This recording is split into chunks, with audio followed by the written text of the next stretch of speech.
Let's look at this next problem together. Lynn bought a bike for $30 at a garage sale.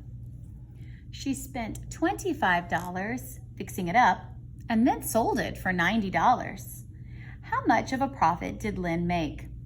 So remember, we subtract cost minus expenses, and the difference is our profit, what's left over.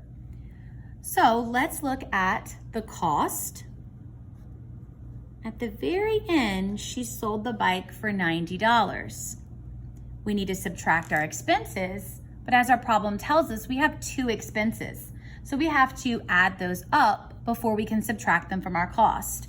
So over here, I'm going to figure out my total expenses. So she originally purchased the bike for $30, but then she had to spend $25 to get it all fixed up. So we're gonna add those two together. 0 plus 5 is 5, 3 plus 2 is 5. We bring down our dollar sign, and that tells us that the total cost of her expenses was $55. So now I can come up here and put it into my formula, and I know that whatever I have left over is going to be my profit. So since I see a 0 right here, I know that it's easier for me to rewrite this problem vertically. So I'm gonna go ahead and do that here. 90 minus 55. I know that I cannot subtract 0 minus 5, so I must regroup.